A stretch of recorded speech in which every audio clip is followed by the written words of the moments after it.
$15 minutes in, 90 minutes remain. No solves yet. All prizes remain up for grabs.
right, we have our first solve here at minute 76. D-Dust2. D-Dust2, where are you? Congratulations on getting this started. Kicked off here in the finals. You've got the lead. How does it feel? A little bit nervous, actually. A little bit nervous. What is your hacking spirit animal that you try to inhabit while you hack? Sorry, mine. All right, we'll go with the elephant. They're very...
Second solve, NP Hard. We've got 2 people up on the leaderboard to take the top 2 spots so far with 72 minutes left. NP Hard, where are you?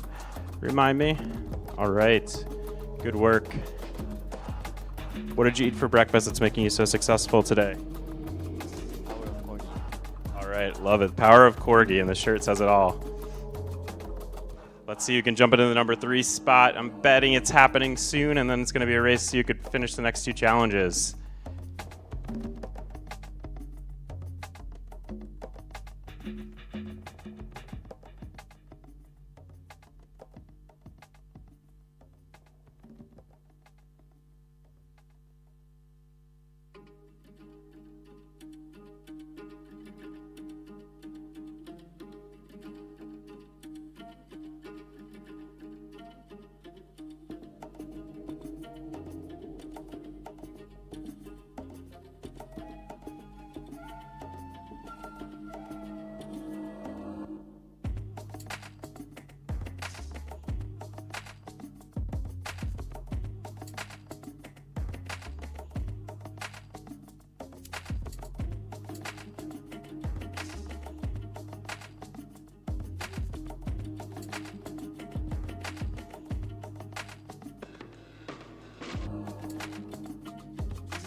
In the leaderboard, third solve, looks like they went with a different challenge to start. So 1 now in first place, currently poised for $10,000 rewards. We've got DDoS 2 in second place, currently poised for 7,500 rewards, and NP Hard for 5,000 in rewards, currently as it stands. Where is 1 located? Top of the leaderboard, where are you? Is that you? All right, they're staying in on. Okay, fair enough.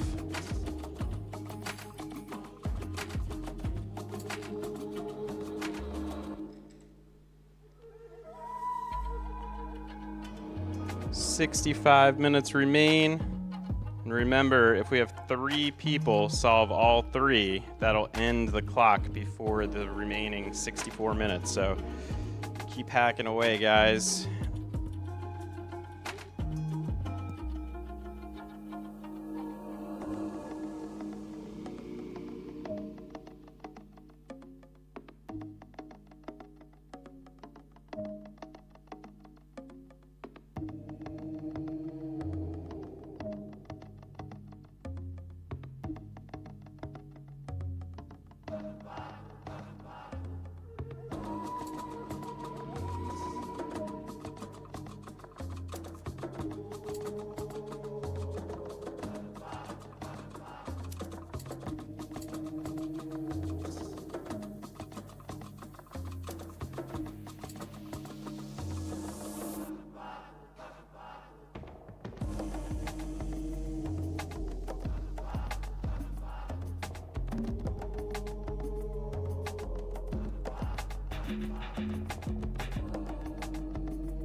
1 hour remaining. 1 hour remaining.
Got a real race for the prizes now, Rage. Congrats for getting on the board. We've got 3 folks who have solved one particular challenge, and then 1 at the top of the leaderboard who solved a different challenge. So wide open for who's going to get the rewards. But again, as it stands now, we've got 1 taking home $10,000 in addition to their winnings already.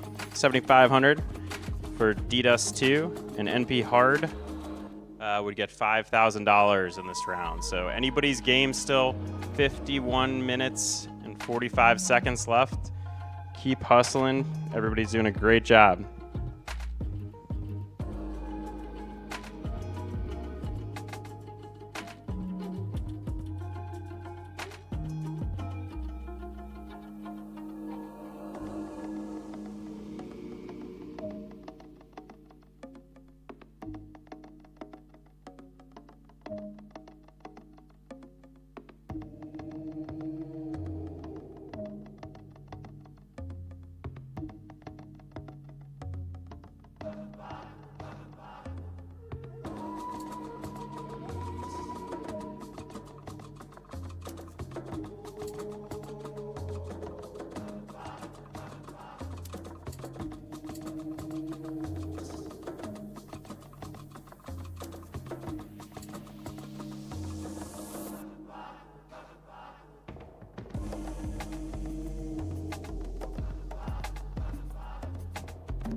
Another update to the leaderboard. 1 pushing ahead by solving the second challenge. So on their way to possibly capturing the $10,000 grand prize.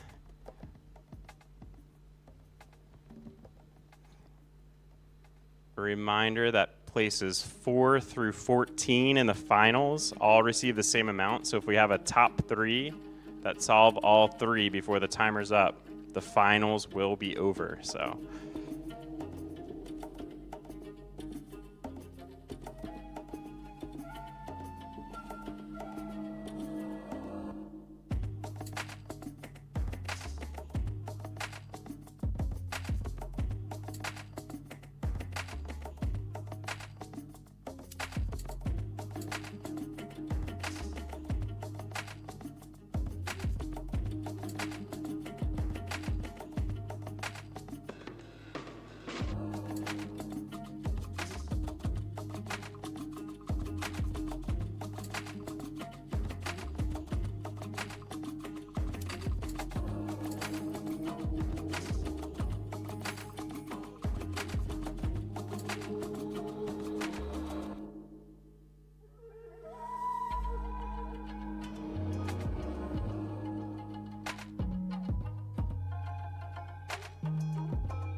Welcome to the leaderboard, Mage Intern.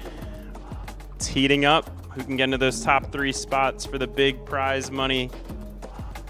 47 minutes to go.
Bill joins the leaderboard in position 2 to shake things up a bit in the top 3.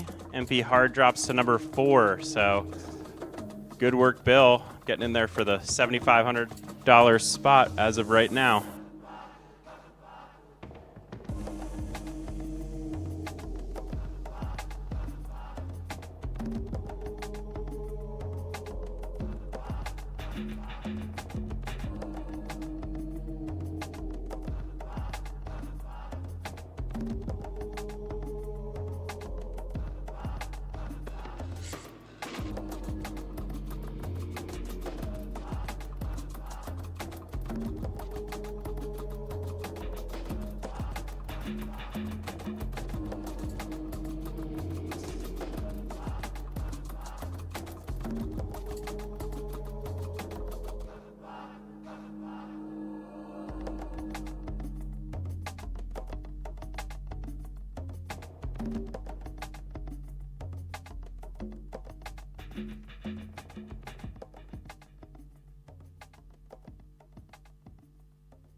Welcome to the leaderboard, Slipper.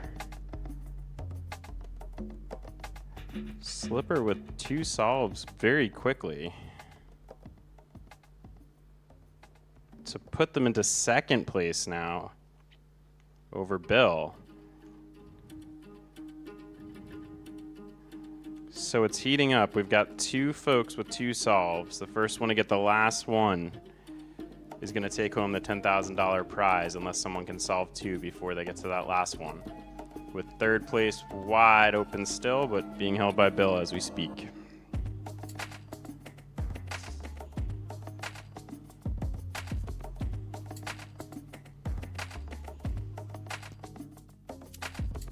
Just under 40 minutes left of the final round. Coming into it before, in case it ends, as people start to solve things, I want to give a big thank you to the Ethereum Foundation. I want to give a huge thank you to our friends here at Friendly Maltese Citizens putting together these awesome challenges.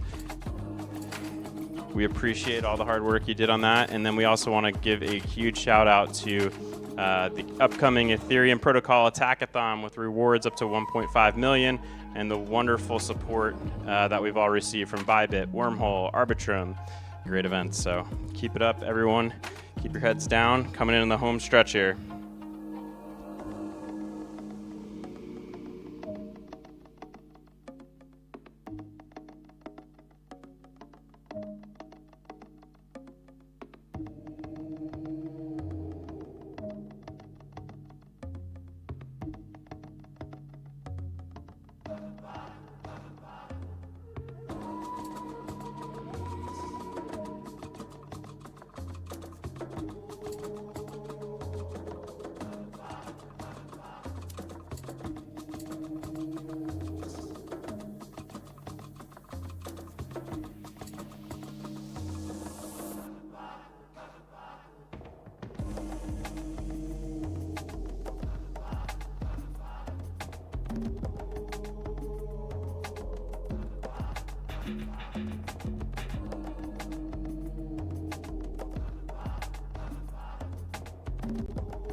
30 minutes remaining. 30 minutes remaining.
only change to the leaderboard we have is Bill getting a second solve a few minutes ago. That means that our 1, 2, and 3 right now are all racing to get that third solve.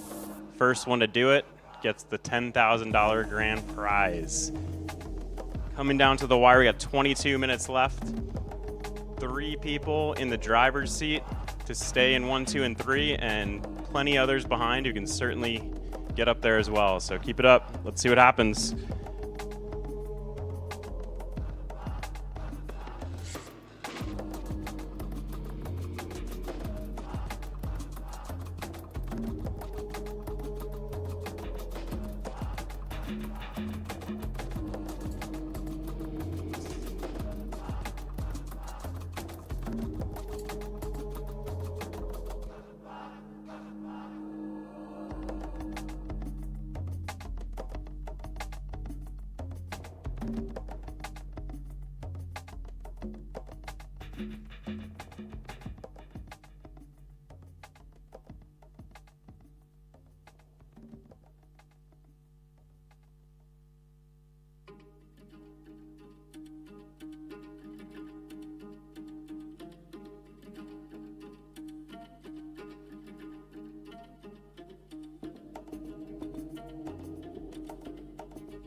All right, players, we have 15 minutes left, and as a token of my appreciation for letting me bother you all day while you're trying to focus, we will release a hint right now to see who could try to take home the prize in the last 15 minutes.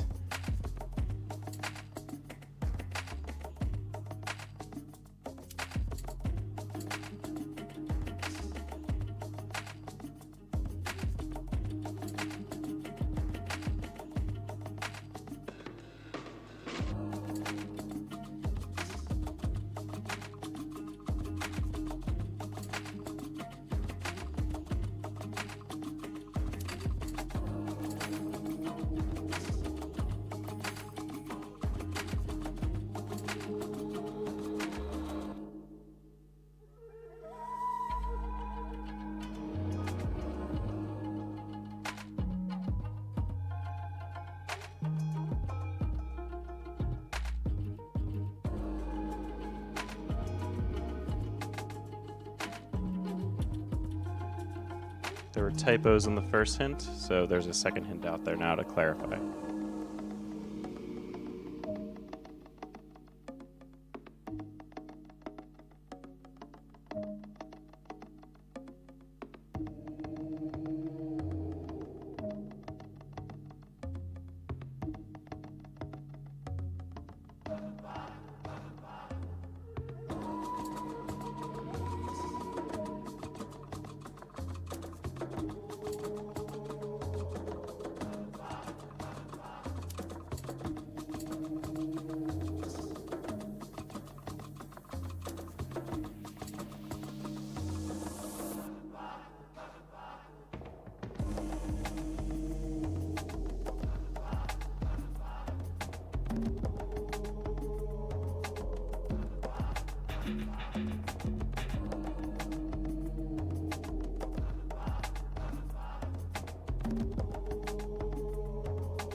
As it stands now, we still have one in first place with $10,000 prize. As it stands now, $7,500 to Slipper if things stand as they are, and Bill would take home $5,000.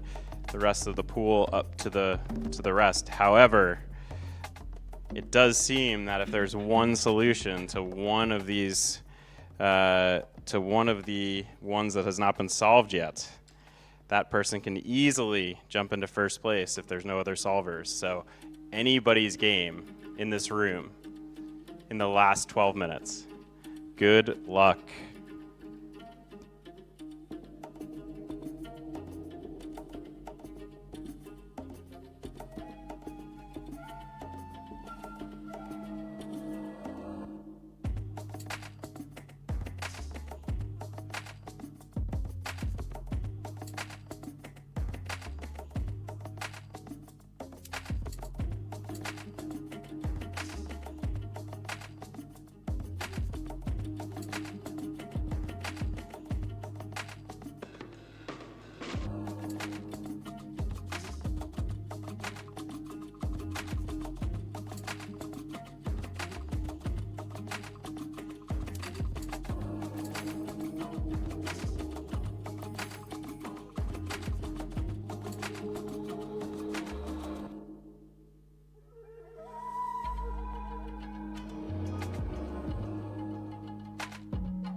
10 minutes.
Five minutes remaining, but we can now say with confidence that Slipper is the inaugural champion of the Devcon CTF and will take home the grand prize of $10,000, in addition to what he's already made today. So $10,000 plus what he's already made, and the physical gift we'll be giving him. Huge hand for his work today. There's still a few minutes left to see who can take the other spots, because it's wide open with one more solve for pretty much anyone on the board right now.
Five seconds. Will anybody be able to?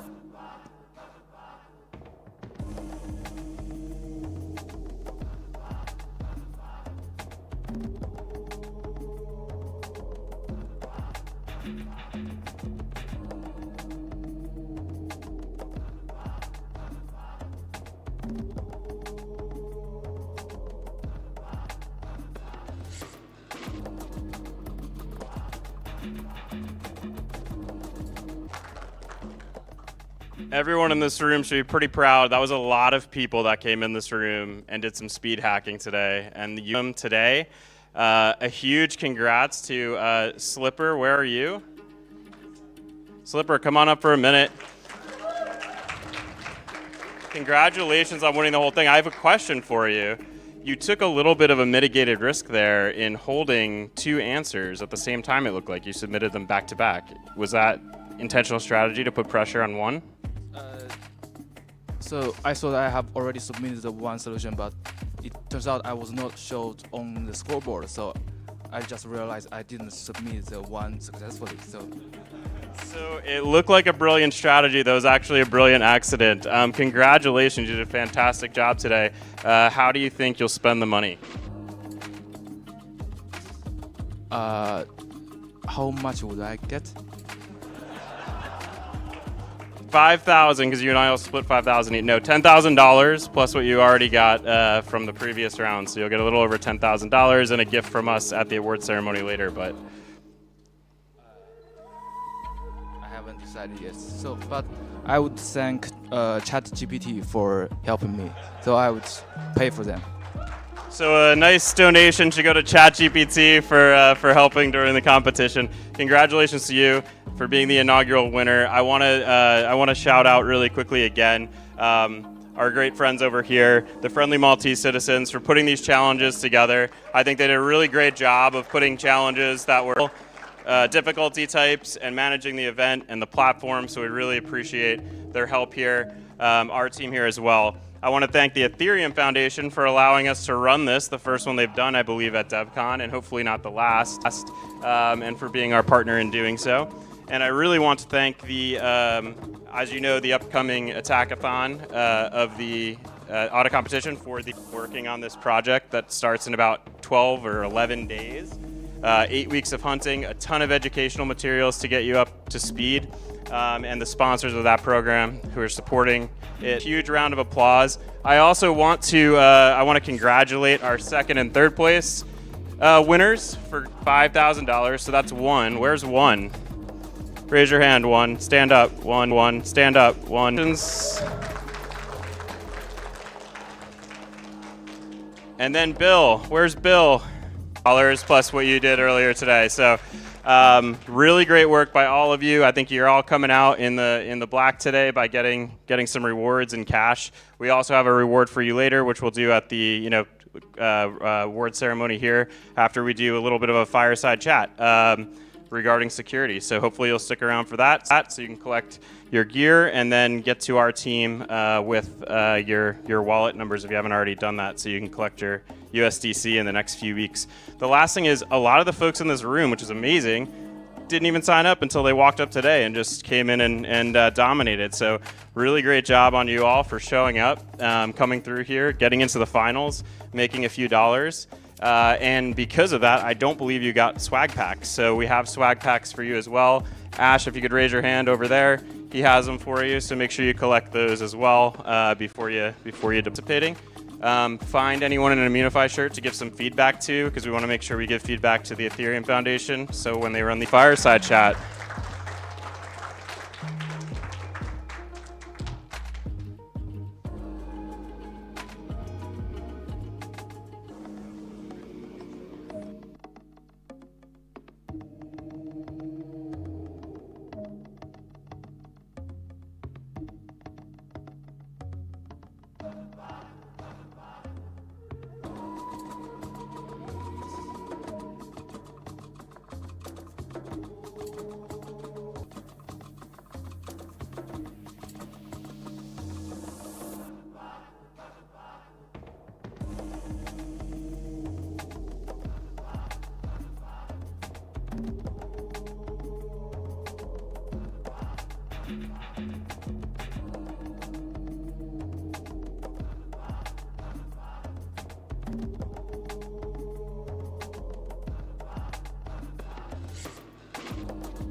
Fireside chat here in about 3 minutes, folks.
All right, folks, we're going to get started here in a minute.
Finalists who just participated. Quick reminder to all finalists who just participated, please stay here for the award ceremony so we can give you your gift, and ensure that you've talked to our team and given us your wallet address so we could deliver your reward money. All right, with that, I think we'll start to get the fireside chat here going since we got the live stream.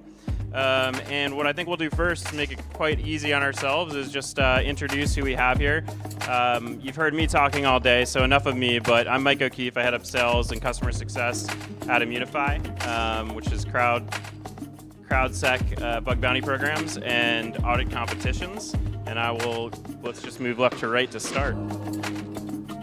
All right. Hey, everyone. My name is Michael Llewellyn. I'm the head of solutions architecture at OpenZeppelin. I focus a lot on working with our security audit team with some of our top clients, working on kind of weird, out of the ordinary sort of audit requests, maybe things that are outside the EVM, and then also do a lot of work on security operations for DAOs, security councils, and lots of other very particular things for the industry. Hello, my name is Neville. So I'm a program analysis expert, primarily in management in DDoB. So I'm also a co-founder. My time is spread throughout, like engineering, management, sales, and a lot of operations as a co-founder. But yeah. Hey, I'm co-founder and CEO of Zelic. Yeah, my background is in vulnerability research, reverse engineering. So I used to do like iOS zero-click. Nowadays, I mainly just do Zelic with my co-founder Jazzy. We recently acquired a company called Codefarina. You might have heard of it. I work very closely with that team as well now. So that's kind of what I do. Yeah. I'm Pietro. I'm a lead auditor at Chain Security, and we are an auditing company based in Zurich, who's in complex DeFi projects. And we've audited a bunch of projects that you might know: Maker, Curve, Lido, Polymarket. We've got bugs if you want later. We find them and we package them.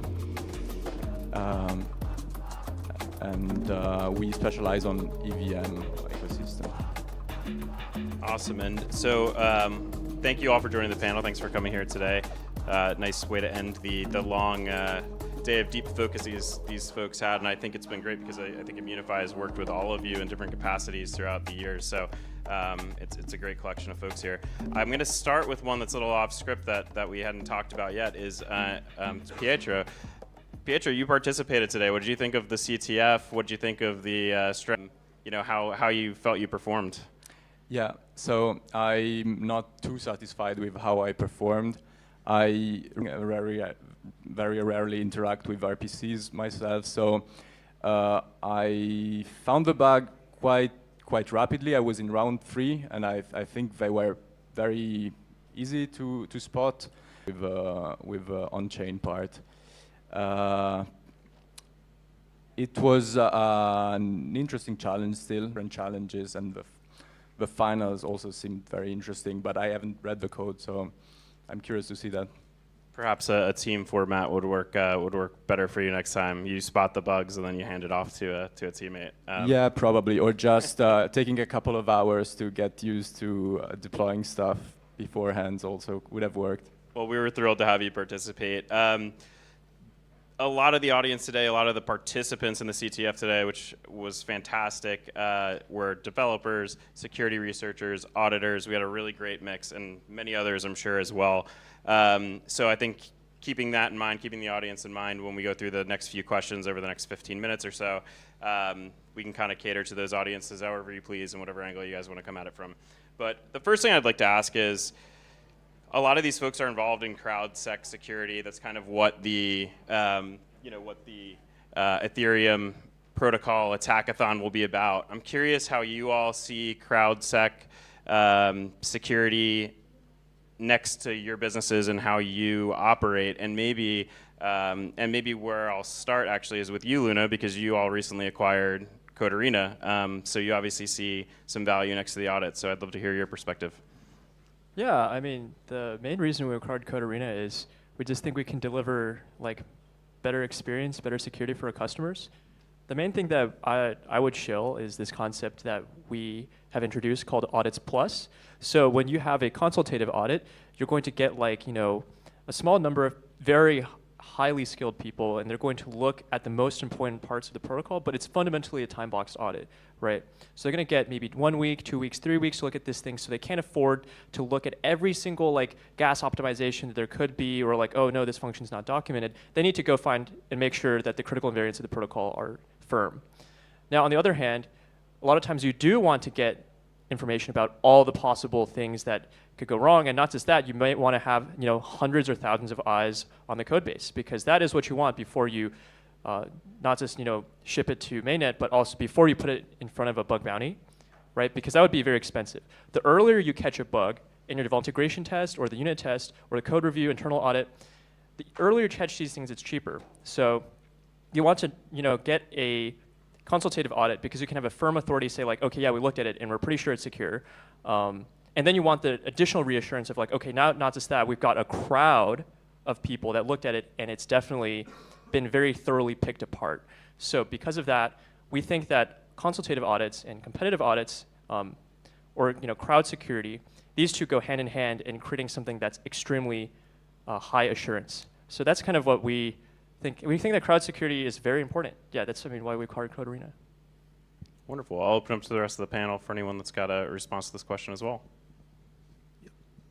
Well, this kind of security is really, really effective, and it's really enabled by the community. I mean, listen, everyone is motivated to learn new technologies, bounties, which is the last line of defense. I mean, having participated in bug bounties myself, I feel that you are highly motivated, like to spend a whole night looking for a bug or something like that. So yeah, it is highly effective, in certain contexts, but it really depends who's there, looking at myself. Pre-deployment, post-deployment, yeah. It's a model we've definitely seen a lot of our clients start to work with. Like we do mainly consultative audits /team. We expect to continue to do it. We expect to continue to see demand, but we've definitely seen a lot of clients that are like specifically integrating us into a broader process where, we're typically doing a private audit or consultative audit, and then they plan to later go to a crowdsourced competition. So it's good from the perspective if we did by some chance, which is always some chance, miss something, like there is additional layers of security that are going to potentially catch that. So it's not all on us. And potentially there's several private audits as well. And then afterwards, we've actually found ourselves working more and more with clients in the fixed review process of competitive audits because of the fact that you can't have a lot of issues coming in, even if they're low, that could be applied to the code base, and having someone who's already seen that code base and picked it apart a bit can help with the fixed review process as well and ensure the code is as secure as possible before it goes to mainnet. So yeah, I do expect this is going to be a model that continues to grow, and there's going to be probably a lot of coordination between both private and competitive audits and the ways that clients use them. Yeah, so we work with traditional audits, but we also recommend a competitive audit if you can also afford it. And we have seen between the two, competitive audits don't guarantee that you will have good people, but in generally, you have a high probability that people who are skilled at what you're doing will look at it, and they will find specific things in which they are very proficient. What we do is really more trying to cover everything, and we try to give guarantees in the sense that we know what we understand and we know what we don't understand at the end of an audit. With a competitive audit, it's harder to know what's been seen and what's not been seen. Yeah. And one thing we really like about the collaboration between close collaboration between an audit firm like Open Zeppelin, Chain Security, or Zellic, for example, and a competitive audit is that, for example, you do the private audit, and then the researchers who are assigned on that private audit, now they have a very high context understanding of the code base, and they can prepare the notes that then arm or equip the community auditors to be even more effective than they would if they had just been going in blind, so to speak. They can be like, hey, watch out for these parts. These parts are especially important to check, but of course, don't let that rabbit hole you. One more thing I'd add is if you start with a private audit first, you're more likely to be told you're not ready, go back and try again, as opposed to a code competition that's just going to say, all right, it's payday. So probably do the private audit first. Then So 400 issues. So true. Excellent point. So I'll skip around a little that you wish were more widely adopted, and why do you think they may not be widely adopted? So I think developers often think about security, and they're not thinking about their code in an adversarial way from the get-go. They should do more code reviews, internals. They should do more internal audits in a way where some part of the team tries to break the protocol. 100% code coverage.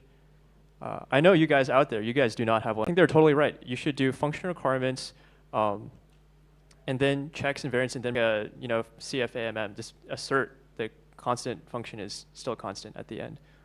Or like the whatever is solvent, that kind of thing. If you just throw in a bunch of assertions at the end, it can just kill a lot of attacks, or at least mitigate them. What might have been a crit might now be a medium. Yeah, so one other thing that I wish people do a bit more is more static analysis and more formal verification. We don't see this as much, probably because it's like a little money for R&D at this point, and also like the underlying language changes so much, so it's hard to make them really, really spot on. But yeah, it might also be a cultural thing, and it's also like this is like offloaded towards the auditors. So the auditors do use these tools, but like the developers themselves don't use them as much currently. Yeah, production, like monitoring and looking for, it was basically going to wreck them. And they actually were arguing with us saying like, oh, it's not in the code. I'm like, well, no, it's in the docs that was in the code that was in the scope, and it would have wrecked your protocol, so we're going to count it. So I think like people, including the deployment process as almost part of the code and script else to handle that process. And yeah, never putting yourself in a position where some EOA key on some developer's laptop is hopefully not going to get phished and wreck the protocol. And I wanted to add on to what Pietro had to say. Like, it is true, I think all of us will empathize with the fact that a lot of teams, essentially, this is very common, and I totally understand why they feel that way, because they just need to go to market. They think of security in like a, oh, we'll just do it at the end kind of way. But that's really bad. It's actually more expensive. It's more slow, because you're going to get an audit by one of us, because all these people here are very good firms.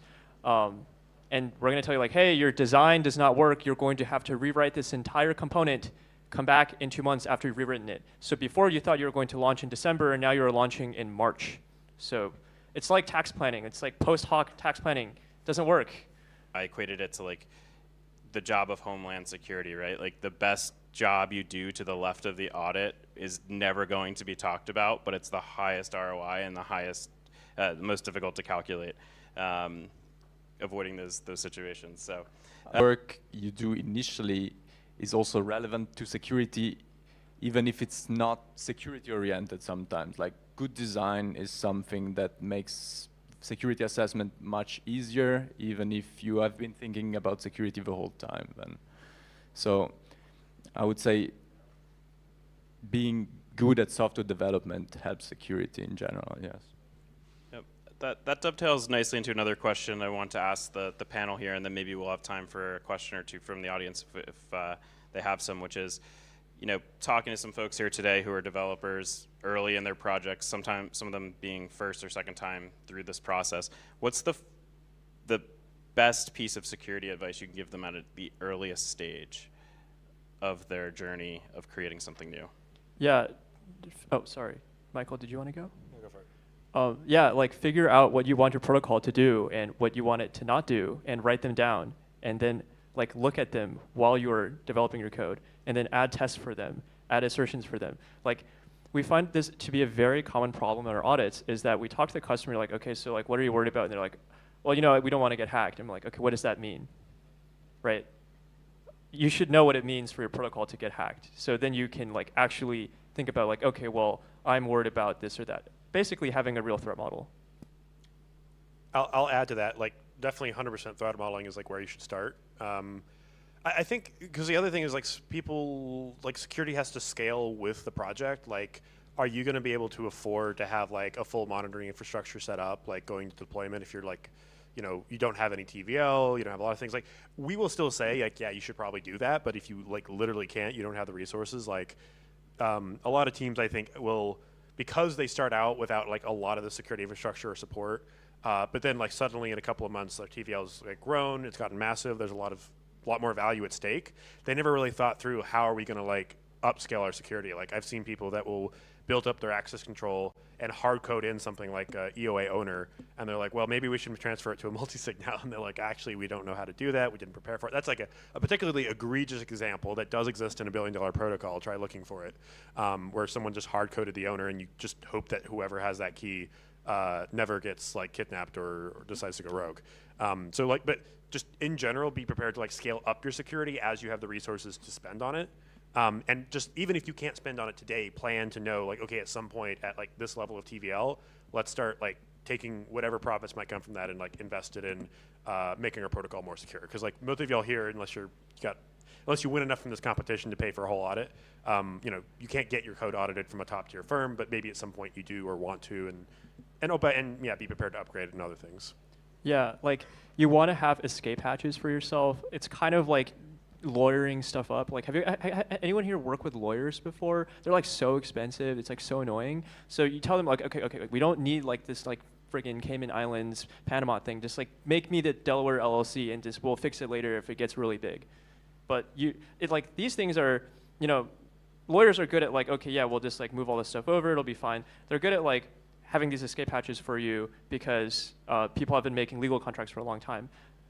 Think about your security in ways so that you have escape hatches for, okay, now my thing has scaled, how I'm going to keep this secure as it's growing. But you don't want to like be dumping tons of money on making your protocol super fancy secure early on, because you probably don't need it. Yeah, I would say start really simple. You might have a lot of very good ideas, but really make the minimal protocol you can do, and you will save a lot of money on security, on audits. Reuse valid components that have been audited previously and understand how they work, and the audit process will be much simpler for everybody. One final thing that I'd like to add is probably what you're going to be building, 99% of the time it's not going to be original. Like, a lot of people have built something which is similar, and you can look at what happened to that thing, right? If it's a Web3 project. So go back, see what happened, how it failed, and make sure that your design at the very early stages and also your requirements are such that this will not happen. That's obviously very hard, but if you do it at an early stage, it's going to be much cheaper. Excellent. Any questions from the audience? Any that we could squeeze in one or two questions if people have it?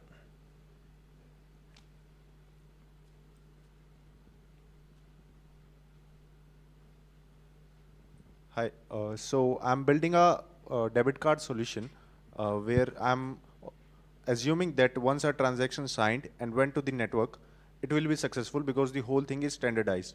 But on the parallel, I am running a consensus model which will monitor those transactions if those are successful or not.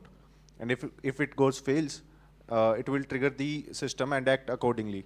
So what things I should keep in mind, like what could be the security threat which I could face, or yeah.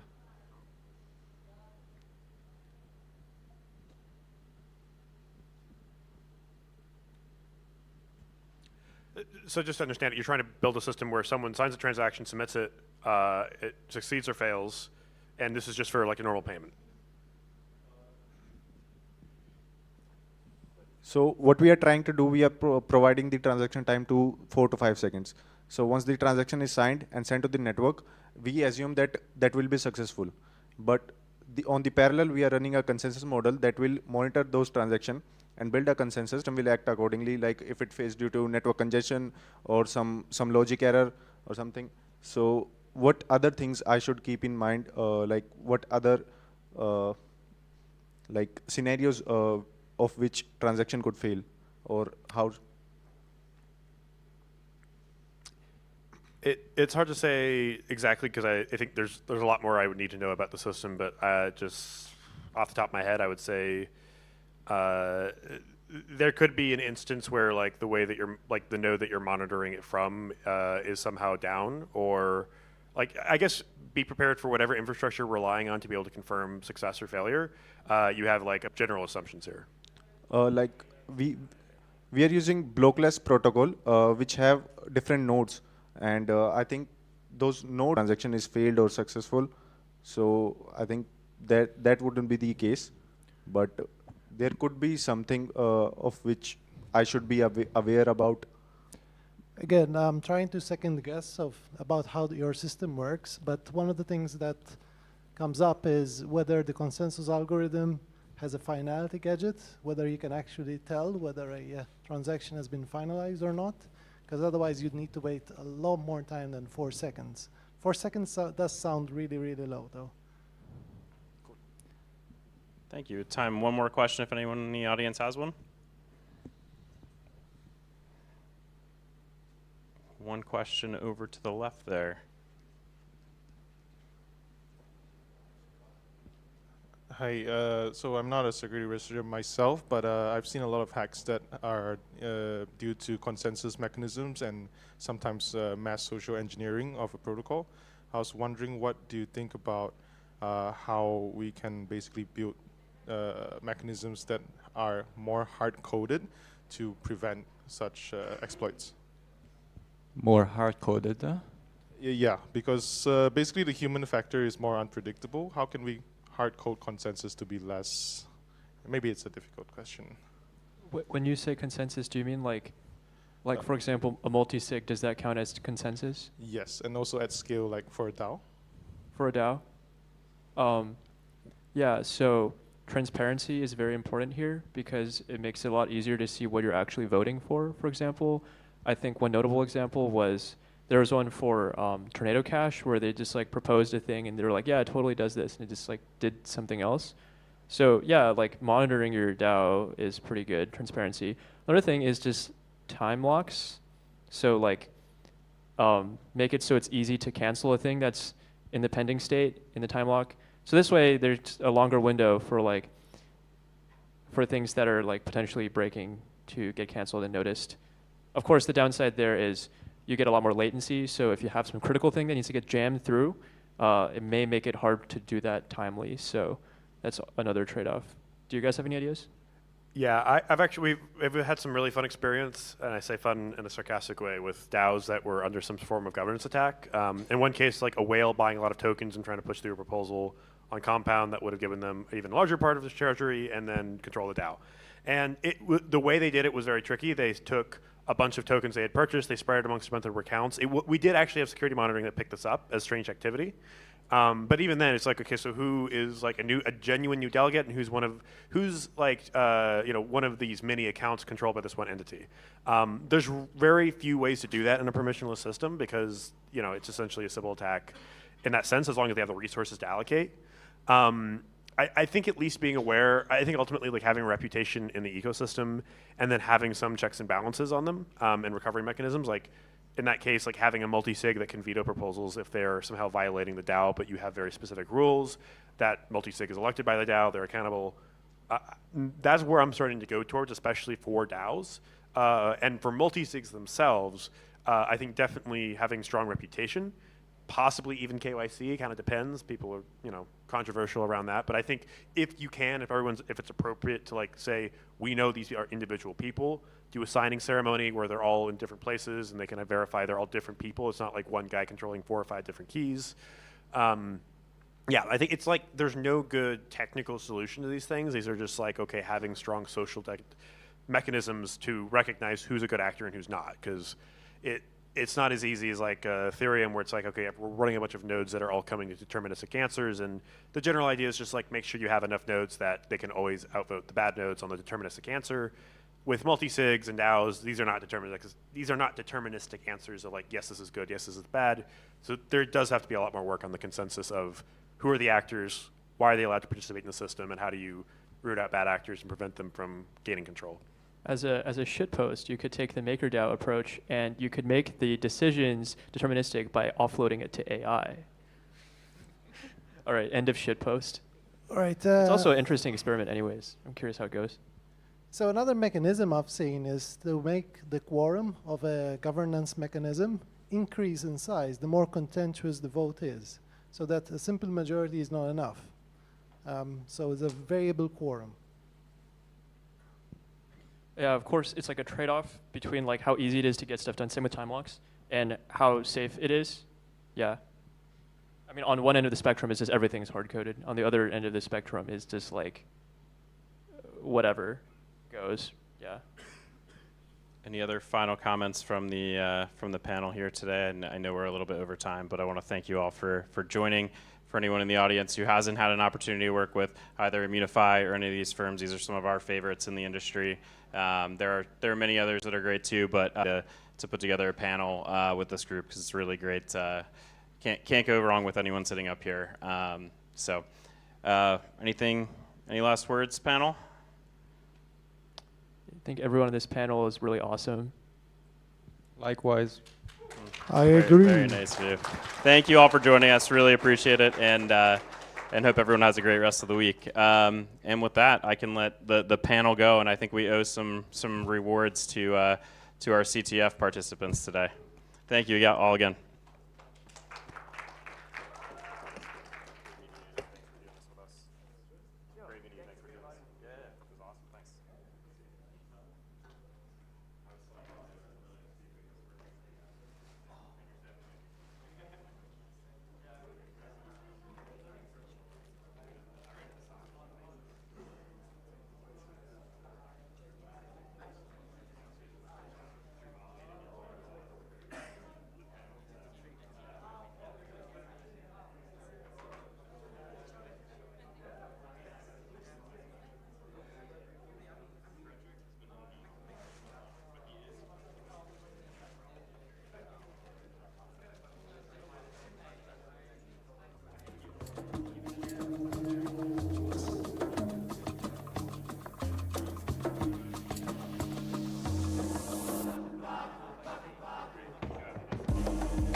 Close out the day.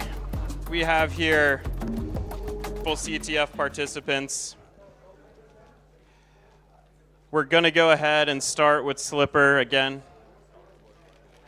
What's that? I'll let Slipper show you. All right, so in addition to your cash rewards, again, make sure that you've given your wallet information, your correct wallet information, double, triple check it so you get your correct payment.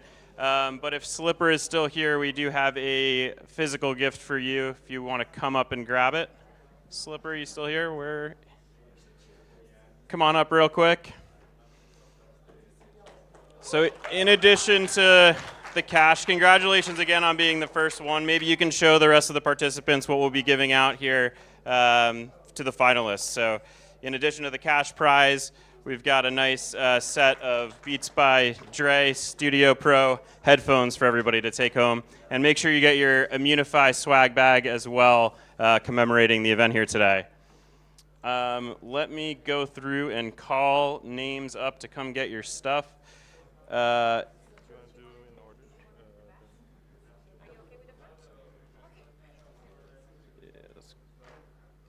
It's fine. It's all right. Don't worry about it. I'll just go. All right. So I'm gonna go in a random order now, just because my spreadsheet's a little screwy. Oh, perfect.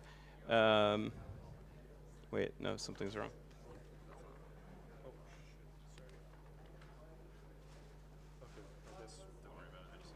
Sure, I can bring it to you, Billy. By you today. Chain Security also left a little bit of swag here too, so feel free to grab something there. All right, next we have Tony. Tony, come on up. Congratulations to you. Way to be a finalist here in the CTF. A lot of hours spent here today. Heads down.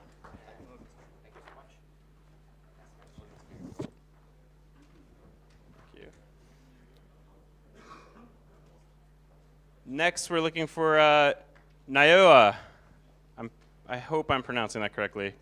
Pronunciation. All right, we'll hold that one off to the side.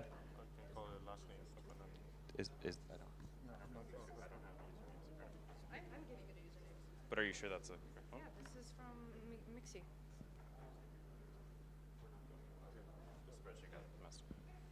No, thank you. All right. Harry. Harry? All right. Congrats, great work today. Good work.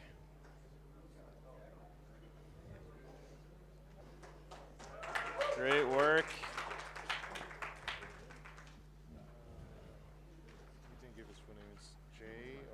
Going by the name of just Jay. Jay. The email is RKSKEK and some numbers. Oh, you got one right. Okay, so that's okay. It's all the same. It's fine.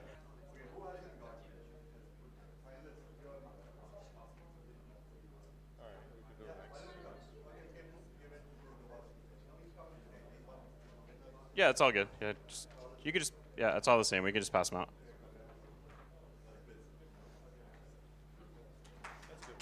Great. All right, perfect. Rage next. Rage. Rage, I love the hat. Good work. All right. There we go. Already knew. Just need a bag. Congratulations. Great work. Great work. Thank you. Thank you. Mage intern. Mage intern. Great work. Congratulations, Mage. M4K2. Congratulations. Yep. Vlad. Vlad, are you still here? All right, Vlad. Vlad, I think you even won your group too, I believe. So congratulations. Nipun. Nipun. Great work. The early leader stays on the leaderboard. And Valera, last but not least. Valera. Congratulations. Great work. Great work.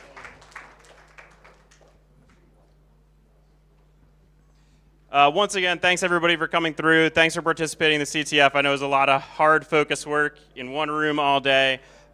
Please look forward to the $1.5 million Ethereum protocol attackathon that will be hosted soon, and with the sponsors for that program. And again, a big thanks to the Ethereum Foundation for allowing us to run this event here at Devcon and the Friendly Maltese Citizens.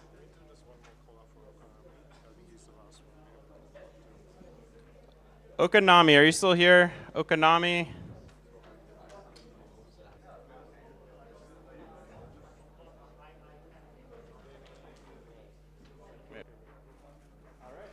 And take care. Have a great rest of your week and enjoy the rest of Devcon.